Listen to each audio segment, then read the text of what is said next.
Hi అండి, అందరికీ నమస్తే. ఎలా ఉన్నారు? అందరూ బాగున్నారా? ఈరోజు చూడండి, ఇక్కడ ఇవన్నీ పెట్టుకున్నాను కదా.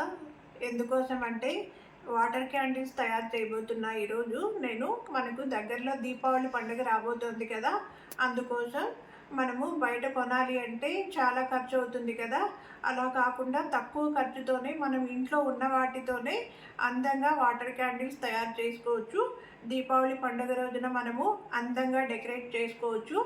ఈ వాటర్ క్యాండిల్స్ తయారు చేయడానికి ఏమేం కావాలి అంటే వాటరు, తర్వాత ఆయిల్, మ్యాచ్ బాక్స్, తర్వాత వత్తులు. ఇవి 4 ఉంటే సరిపోతుంది. మనము సులభంగా ఇంట్లోనే చాలా సింపుల్గా వాటర్ క్యాండిల్స్ తయారు చేసుకోవచ్చు. ఇప్పుడు మిగతా ఇవన్నీ కూడా ఎందుకు పెట్టాను అంటే మనము తయారు చేసుకున్న వాటర్ క్యాండిల్స్ని అందంగా డెకరేట్ చేసుకోవడానికి ఇవన్నీ కూడా వాడబోతున్నాను. వీటిని ఎలా వాడతాను అనేది ఇప్పుడు నేను ఒక్కొక్కటిగా చూపిస్తాను. చూడండి, ఇప్పుడు ఇంకొక రకం వాటర్ క్యాండిల్ తయారు చేయబోతున్నా.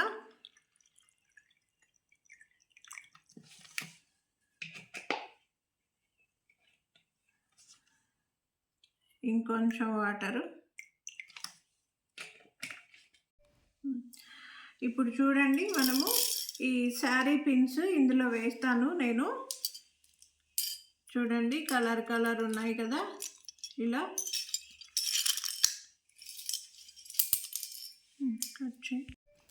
చూడండి, ఒక్కొక్కటిగా వేస్తున్నాను. ఇవన్నీ కూడా చాలా మంచిగా ఉన్నాయి కదా చూస్తుంటే.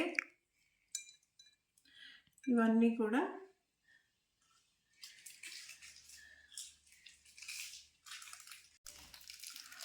మనము 5 స్టార్ చాక్లెట్ తిన్న తర్వాత ఈ పేపర్ ఉంటుంది కదా, ఈ పేపర్ని మనము కత్తెరతో చిన్న చిన్న పీసులుగా కట్ చేసుకోవాలి.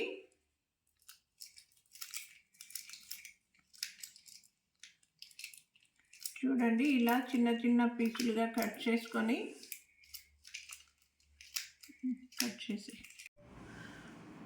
చూడండి. ఇప్పుడు ఇందులో నేను ఈ 5 స్టార్ చాక్లెట్ పేపర్ కట్ చేసుకున్నాం కదా చిన్న చిన్న పీసులుగా, ఇది వేస్తాను ఇందులో.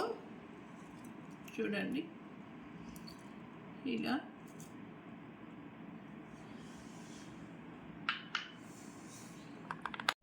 చూడండి, ఇలా వేసుకోవచ్చు. చాలా కలర్ఫుల్గా ఉన్నాయి కదా ఇవి.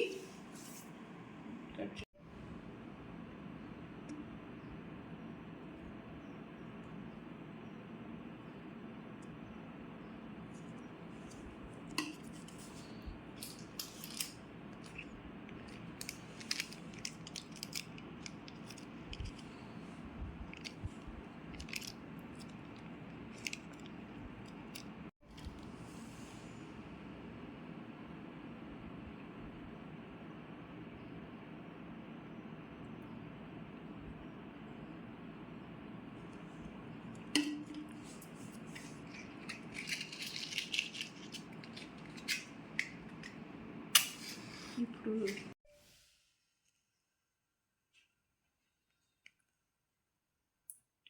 ఇలా వెలిగించుకోవాలి.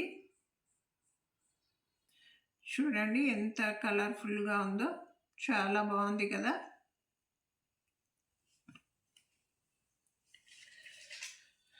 చూడండి, ఎంత చక్కగా వెలుగుతుందో కదా.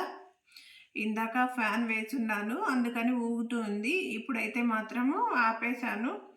చాలా బాగా వెలుగుతుంది. చూడండి, దీపావళి పండగకి మనము ఇలాగ తయారు చేసుకొని వెలిగించుకుంటే ఎంత అందంగా ఉంటుంది చూడడానికి. చాలా బాగుంటుంది కదా. ఇంకొక విషయం మర్చిపోయాను, నేను ఇందులో పెర్ఫ్యూమ్ కూడా యాడ్ చేసుకోవచ్చు. మన ఇంట్లో ఉన్నవి లేదా బయట తెప్పించుకున్నవైనా కూడా, రోజ్ ఎసెన్షియల్ ఆయిల్ కానీ ఇలా ఏవైనా కూడా పెర్ఫ్యూమ్స్ యూజ్ చేసినట్లయితే ఇంట్లో కూడా మంచి సువాసన వెదజల్లుతూ ఉంటుంది. అలా కూడా మీరు చేసుకోవచ్చండి. ఈరోజైతే నేను మర్చిపోయాను వాటి గురించి.